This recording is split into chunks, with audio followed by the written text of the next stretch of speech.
Continuamos nuevamente y agradeciendo, ¿cierto?, a la buena disposición del representante presidente, ¿cierto?, de Infonor, don Diego Aracena, y continuamos con nuestra tercera presentación, que es Sequential Pattern Analysis of Visits to Websites in an University Environment. Quien va a presentar va a ser el magíster Gastón Guerra, quien trabajó esta investigación con el doctor Claudio Meneses. Gastón, adelante, bienvenido. Hola, buenas tardes, mucho gusto. Voy a compartir pantalla. Bueno, como don Mauricio me presentó, soy Gastón Guerra Cardoner, estudié Ingeniería Civil e Informática, hice mi magíster en la Universidad Católica del Norte, y junto al doctor Claudio Meneses hicimos este trabajo titulado Análisis del tráfico de red de los estudiantes en el ámbito universitario, utilizando estrategias de aprendizaje no supervisado. ¿Cómo está estructurada esta presentación? En primera instancia vamos a plantear el problema, continuando con las hipótesis del trabajo, el marco teórico, y del marco teórico se desprende la minería de datos, luego los materiales y métodos que se utilizaron, de estos las reglas de asociación, que fue una estrategia que se utilizó para analizar este estudio, los resultados de estas reglas, y luego los algoritmos de clustering, ¿ya? En ellos se analizan las componentes principales, el método del codo, K-means, para terminar con los análisis de los resultados, las conclusiones finales y el trabajo a futuro. Partimos. El planteamiento del problema es impresionante la implicancia que tiene Internet en la vida de todos nosotros, ¿ya? Dado la cantidad de recursos a los que podemos acceder, software, materiales, material multimedia, etc. Y es de especial importancia en las universidades, en las instituciones educativas, ya que ahí se puede acceder a todo el material educativo, ¿ya? Para los profesores, los estudiantes, los funcionarios, ¿ya? Y dada la importancia que tiene, hay que destacar que existe un desconocimiento del uso de los recursos de Internet en el ámbito universitario y su posible impacto en el rendimiento académico de los estudiantes, ¿ya? Entonces, ¿por qué sería importante, cuál sería la relevancia de este problema para abordarlo? ¿Ya? Podríamos mejorar el rendimiento de los estudiantes, el rendimiento académico de los estudiantes, optimizar el uso de los recursos, ¿ya? Y entregar soporte a la toma de decisiones, ¿ya? Dicho esto, las hipótesis que guiaron este estudio fue, en primera instancia, mediante el uso de técnicas de data science, ¿ya? Se puede modelar el tráfico de una red institucional en el ámbito universitario para detectar patrones representativos y reutilizables. Y aquí quiero ser un poco enfático con esta palabra, con reutilizables, ya que si bien estamos enfocados en el ámbito universitario, lo que se genera a través de este trabajo puede ser replicado en otras instituciones, ¿ya?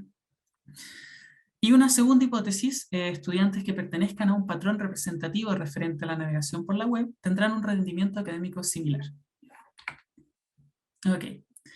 Para desarrollar este trabajo se abordaron diversas áreas de la informática, partiendo por las redes de computadores, que fue crucial, analizar cómo se conectaban los usuarios a la red, cuáles eran los elementos que interactuaban, ¿ya? El router, switch, los puntos de acceso, los logs, que a lo largo de esta presentación lo voy a mencionar mucho, ¿ya? Y cómo entendemos redes de computadoras, conjuntos de equipos conectados por cables, señales, ondas, o cualquier método de transporte de datos, ¿ya? Que comparten información. Otra área que también se abordó en este trabajo fue la minería de datos, ¿ya?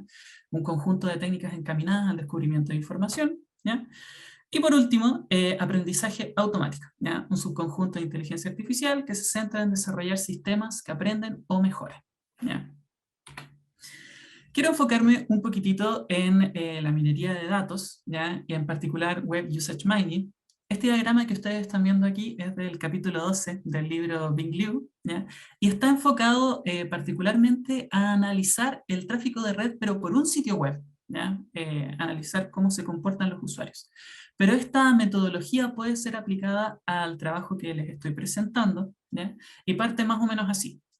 El punto de partida son los logs, ¿ya? Es la información las interacciones que generan los usuarios con distintos sitios web, ¿ya? Y un log se entiende como un registro, un historial que se puede almacenar en un archivo de texto, en una base de datos. Generalmente son registros no estructurados, ¿ya? Y con estos logs se hace en primera instancia un procesamiento de los datos, es decir, se limpian, se identifican cuáles fueron las sesiones, es decir, los sitios que visitó un usuario durante una sesión, etc.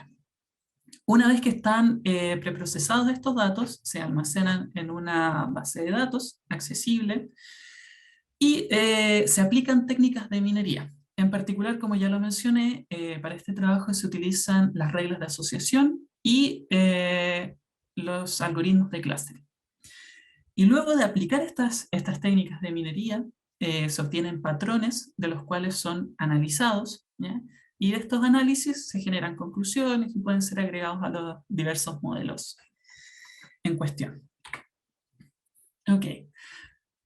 Se hizo un caso de estudio en la Universidad de La Serena, ¿ya? Para analizar la navegación de los estudiantes, ¿ya? Y la primera parte fue identificar cuál era el flujo de los datos, ¿ya? Entonces hay que identificar que los usuarios, mediante sus dispositivos, es decir, un celular, un computador, un tablet, acceden a Internet, a la red institucional que se encuentra en la universidad a través de un punto de acceso. Se le da una dirección IP y estos navegan a través de la infraestructura. Se pueden cambiar de campus a través de los routers, los switch, pero todo el flujo, todo el tráfico de red pasa a través del firewall de la institución, ¿ya? Aquí es donde se registran los logs, las interacciones que tuvieron los usuarios. Van a internet y luego las requests vuelven a través del firewall. Entonces es importante saber cuál es el flujo de los datos. Como en este trabajo se analizan distintas fuentes, ya es volverse de locos, preguntar en uno, después descargarlos, cruzarlos, etc. Entonces se planteó un sistema centralizado de logs, generar este tipo de sistemas, en donde, como ven en esta diapositiva, hay distintas fuentes, ¿ya? Y hay una capa en donde se van indexando estos logs, se puede aplicar análisis, control de almacenamiento, y una capa en donde se puedan obtener dashboards y reportes, ¿ya? Con esta imagen en mente, les quiero explicar la arquitectura que se implementó para dar soporte al análisis de este trabajo, ¿ya? Y aquí quisiera mencionar que todo lo que ustedes ven aquí se podría implementar en un solo servidor, en una sola máquina. Entonces, ¿por qué se generó esta arquitectura? ¿Ya? Principalmente por dos motivos. Primero, para que exista alta disponibilidad, ¿ya? Nosotros estamos analizando a los estudiantes dentro de la universidad, los sitios, los sitios web a los que navegan, etc. Pero si un estudiante, por ejemplo, a final del semestre no va tanto a la universidad o de esos estudiantes que va poco a los campus, perder su información sería perder información muy valiosa. Entonces, si se cae el servidor en donde tenemos toda esta arquitectura, perdemos muchos datos. Y una segunda razón por la que se implementó de esta forma es para que tenga escalabilidad horizontal. Es decir, si en la institución empiezan a ingresar más estudiantes o son épocas en donde están muy conectados, la idea es que esta arquitectura pueda ir creciendo horizontalmente para dar soporte a estas necesidades, ¿ya? Una idea para que algo que se puede asociar es lo que ocurre en el Cyber Day, donde en un día, en 2 días se conecta mucha gente y eso tiene que crecer horizontalmente. La partida de esta arquitectura, como ya lo he mencionado, son los logs, en particular los del firewall.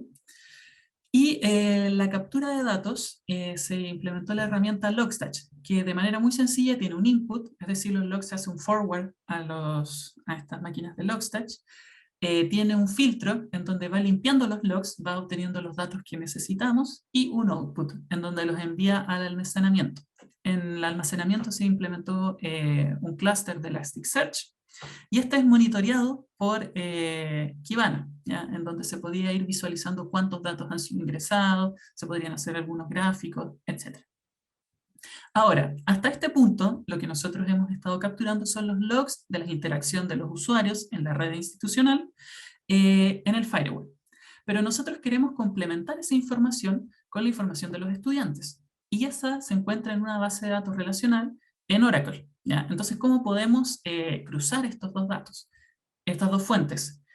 Se implementó un Data as a Service con la herramienta Dremio, que lo que hace de manera muy sencilla es a través de consultas SQL cruzar estas dos fuentes. Y aquí quiero ser también un poco enfático en la potencia que tiene esta herramienta, porque no solo permite cruzar Elasticsearch con Oracle, sino MySQL, Postgres, MongoDB, genera un data lake.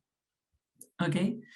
Y por último, luego de tener estas dos fuentes de datos, poder cruzarlas, se levantó una máquina, un servidor con Python para ir subiendo los scripts y ir pudiendo hacer análisis y desarrollo. Ahora les quisiera hablar un poquitito de los datos con los que se estuvo trabajando, ¿ya? En primera instancia están los logs del firewall, ¿ya? En donde se registran los dispositivos que interactuaron en la red, ¿ya? Las direcciones IP, el timestamp y otra serie de datos que permiten ir identificando el tráfico de red, ¿ya?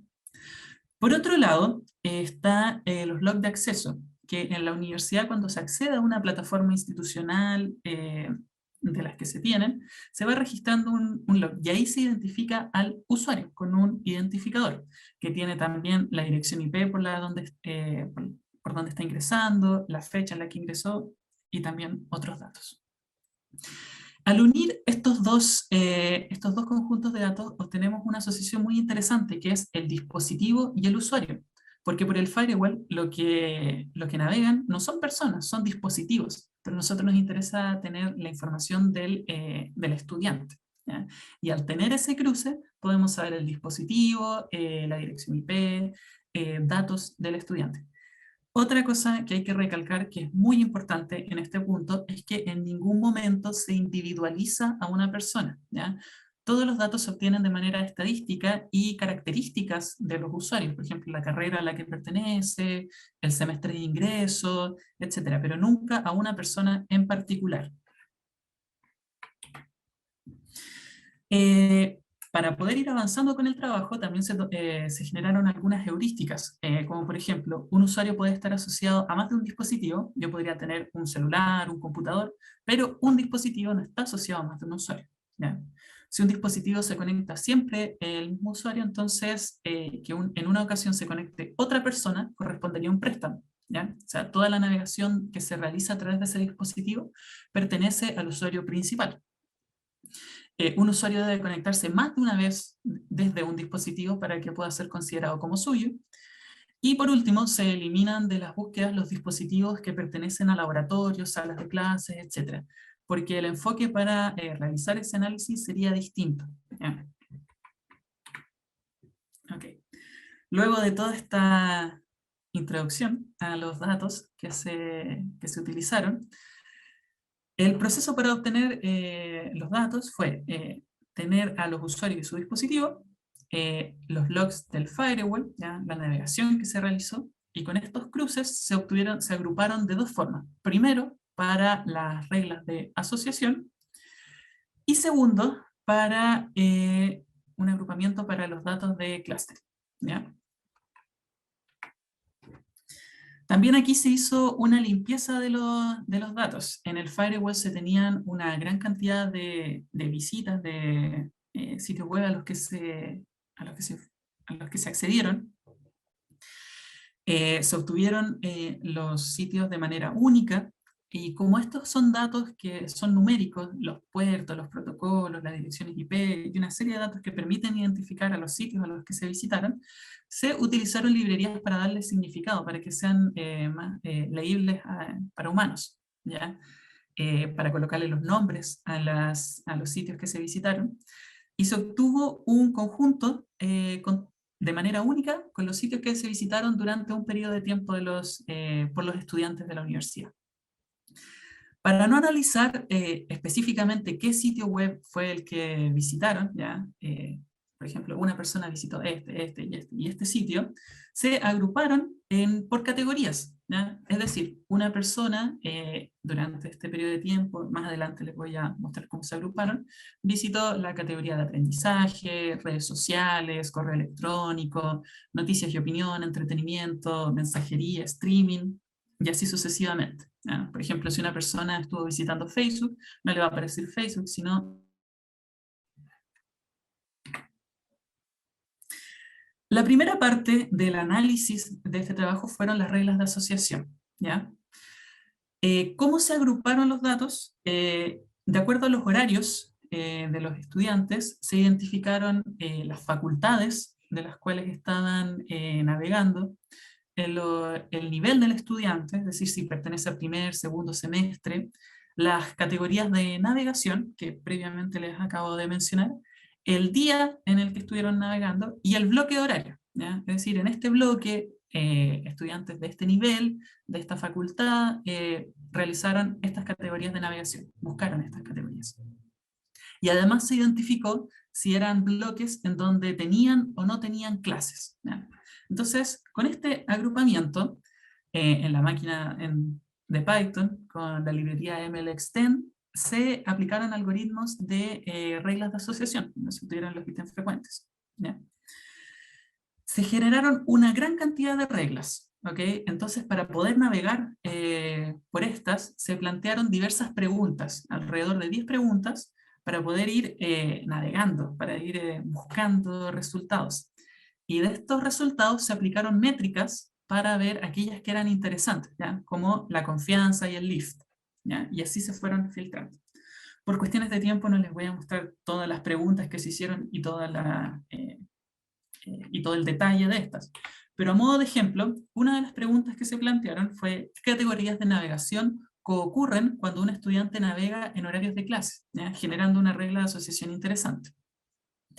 De todas las que se generaron, una de las más interesantes es que, en base a las métricas que se utilizaron, la confianza y el LIF, es que siempre concurrían en conjunto, que cuando un estudiante tenía clase, estaba navegando por categorías de búsqueda, categorías de mensajería y categorías de redes sociales. ¿Ya? Eran variables que concurrían en gran cantidad. Y esto podría dar como conclusión dos caminos posibles. Por ejemplo, si se podrían generar indicadores para que en las clases, para que haya más atención, disminuir que los estudiantes se distraigan, por así decirlo, con estas búsquedas. ¿Ya? Eso podría ser un camino. O por otro lado, se podría incentivar, ya que a los estudiantes les interesa, están más conectados con las tecnologías, cómo se puede incentivar para que las utilicen y aprendan de mejor manera. ¿Ya? Ese podría ser un análisis que se podría dar. Ahora, con respecto a los algoritmos de clustering, los datos se agruparon, como se ve a la izquierda, cada fila corresponde a un estudiante y cada columna la cantidad de búsquedas que se hicieron en esa categoría en particular. De este conjunto de datos se hizo un análisis de componentes principales para reducir la dimensionalidad, se hizo una búsqueda se analizaron varios algoritmos de clustering para analizar, por ejemplo, DevScan, que no entregó muy buenos resultados. Finalmente se utilizó K-means, ya que para este conjunto era bastante útil. Se utilizó el método del codo para identificar cuál era la cantidad óptima de clusters y finalmente se hizo análisis de resultados. Bueno, en el análisis de componentes principales, considerando que los datos quedan bien descritos con un 60% de la varianza, se toman las tres primeras componentes para representar los datos. Y como les había mencionado, al reducir dimensionalidad se trabaja un conjunto más manejable y por sobre todo se puede graficar para inspeccionar los clústeres. Ahora, para ver el número óptimo de clústeres se utilizó el método del codo y como ustedes ven en la imagen, se podría decir que el número óptimo son 4, pero al inspeccionar los datos, ese cuarto clúster eran unos datos outliers que estaban generando ese codo. Por lo tanto, finalmente se optó por utilizar 3 clústeres. Aquí podemos, en esta diapositiva, ver una pequeña representación de los datos en 3 dimensiones, en 2 dimensiones, para que se pueda ver. Y de estos resultados, lo primero fue identificar cuáles eran las categorías más influyentes en las componentes principales, ¿ya? Por ejemplo, en la primera estaba la búsqueda, streaming, compras y negocios. Por lo tanto, un punto en el espacio podríamos ir visualizando cuáles eran las que más influían en ese usuario. Además, se complementó con los datos de los estudiantes que estaban en la base de datos, y de los tres clústeres se identificaron, por ejemplo, la generación Z, que fue el clúster número 1, en donde la característica más representativa era la edad, ¿ya? Estudiantes de promedio 20 años, en donde buscaban redes sociales, mensajería instantánea. Un segundo clúster en donde las categorías más influyentes eran streaming, compras y negocios, pago de cuentas, utilizaban mucho la 25, 30 años, ¿ya? Y por último, un clúster que lo denominamos el clúster práctico, porque eran estudiantes que accedían específicamente a categorías de aprendizaje, a las plataformas institucionales, categorías de búsqueda, y la característica más representativa era que eran estudiantes de la carrera de ingeniería. Algunas conclusiones de este trabajo. Primero, se automatiza la captura y el análisis de los datos recopilados en la infraestructura de la red de la universidad, ¿ya? Es una metodología reutilizable que se puede adaptar y extender a otros problemas, ¿ya?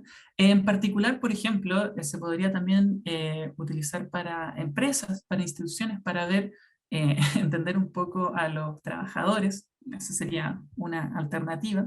Pero además, no solo para una universidad en particular, que fue el caso de estudio que se realizó en este trabajo, sino para distintas universidades, ¿ya? Se obtienen reglas de asociación que permiten encontrar coocurrencias entre variables referentes a los estudiantes, dando la posibilidad de comprender sus comportamientos, que era uno de los objetivos principales. Se generan clústeres distintivos para tres grupos de estudiantes. Sin embargo, luego de analizar los rendimientos académicos, no se entregaron resultados representativos, es decir, que este clúster tenía un rendimiento académico similar. Por lo tanto, ¿cuál es el trabajo a futuro? Primero, extender las capas del modelo OSI que se analizan en los paquetes enviados por la red para tener más información, incorporar más variables de análisis como la posición geográfica, es decir, sería interesante ver los distintos puntos de los campos en donde se navega más, ¿ya? Generar mapas de calor, por ejemplo, explorar más técnicas para analizar los datos, por ejemplo, redes neuronales, bien digo, generar indicadores basados en la asesoría de expertos en el área de la educación, ¿ya?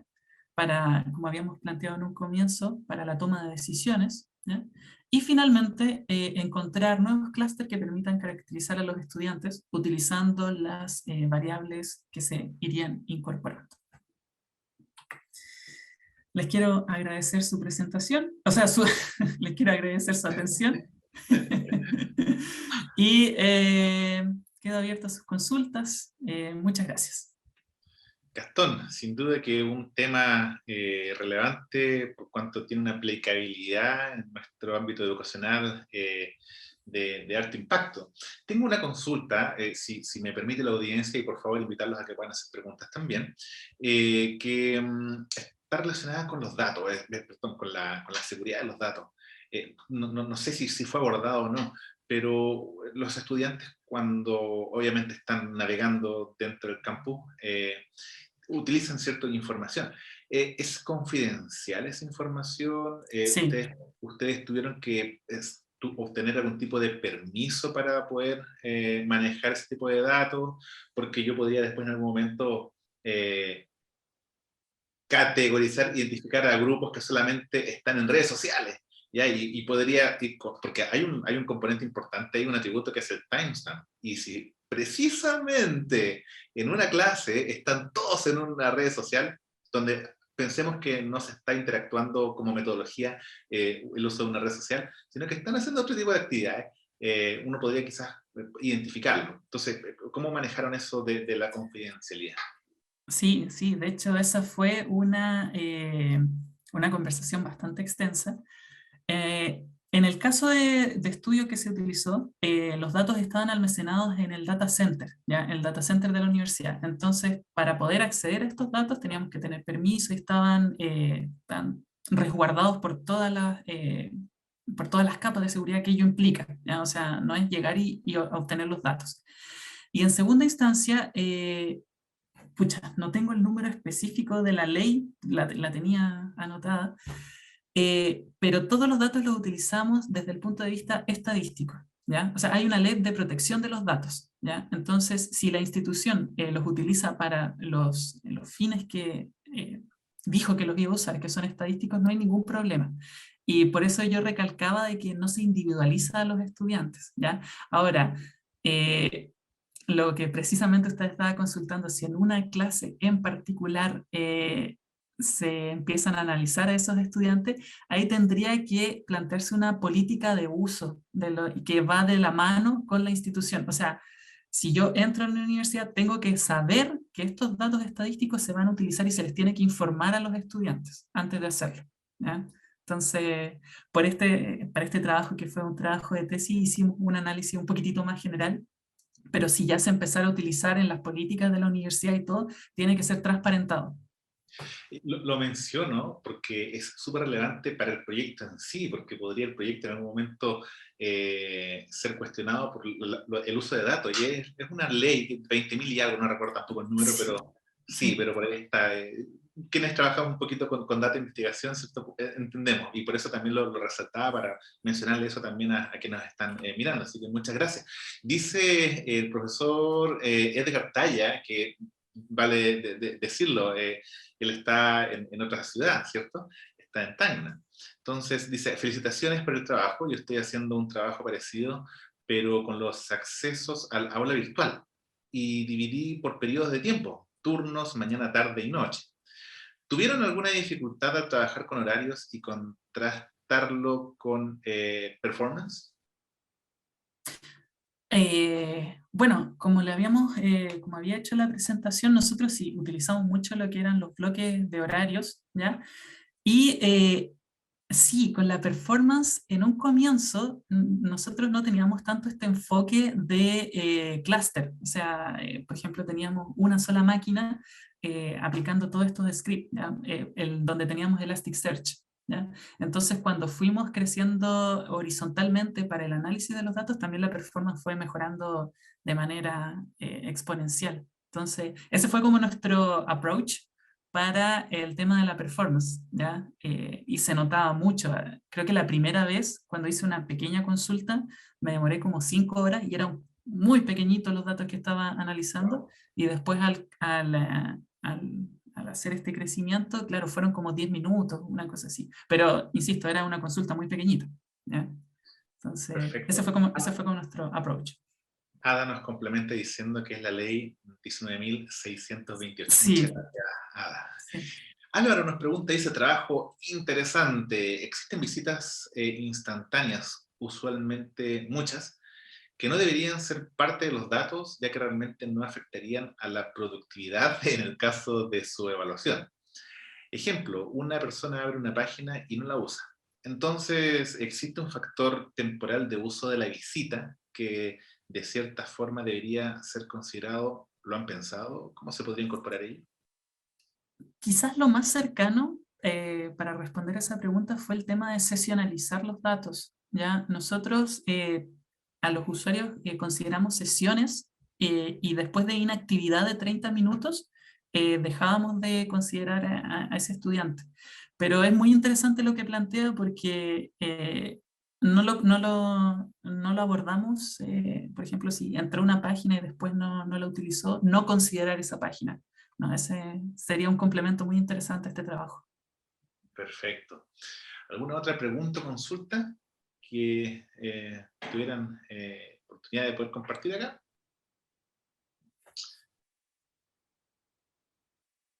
Al parecer no. Eh, Personalmente, Gastón, muy interesante la propuesta de la investigación. Te felicito, así como también a todos quienes participaron el día de hoy. Y muchas gracias por haber estado esta mañana con nosotros con tan interesante investigación. Muchas gracias a ustedes. Y al resto del público, dejarlos invitados para la tarde de hoy, donde tenemos también charlas magistrales, y pueden nuevamente ver toda la información y programación que tenemos para ustedes en Infonor 2021.uta.cl para que puedan saber cuáles son las charlas de interés a las cuales ustedes quieren participar. Por mi parte, me despido. Un fuerte abrazo y nos seguiremos viendo estos días. Invitarlos para el día de mañana y el día viernes también, que va a continuar Infonor. Dejo con ustedes al profesor Diego Aracena con unas últimas palabras. Bueno, yo quiero invitarlo para la tarde, ¿no es cierto?, para que participen en el Infonor. A la tarde a las 15 horas comienzan las charlas. Hay una charla magistral del profesor, espera un ratito, ahí tengo problema acá con este computer. Un rato.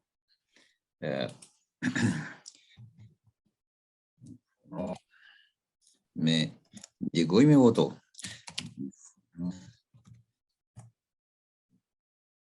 ¿El keynote de las 3 de la tarde? Sí, a las 3 de la tarde hay Va a una estar charla magistral, ¿no es cierto? Que es, ¿sí? El chair va a ser doctor John Castro. No, va a ser Ítalo Donoso. Ok. ¿Ya? Y digamos, la charla se trata de una experiencia en su implementación de lecciones aprendidas del ISO/IEC 29110 del ingeniero Abraham Dávila Ramón, ¿cierto? Pontificia Universidad Católica del Perú. Ese es a las 15 hasta las 16 horas. Y después de las 16 hay tracks paralelos, ¿ya? Y viene el track de Internet de las Cosas, con trabajo interesante al respecto, viene el track de mejora de procesos y de ingeniería de software, y al final, a las 18 horas, hay una charla del PhD Danilo Martínez Espinosa, de la Universidad de las Fuerzas Armadas ESP de Ecuador. El chair es don John Castro y el tema es Marco Integrado de Desarrollo de Aplicaciones Móviles, un enfoque ágil. Muchas gracias por su participación y su asistencia. Lo espero ver a la tarde ¿cuánto se llaman? En Infonor 2021. Gracias.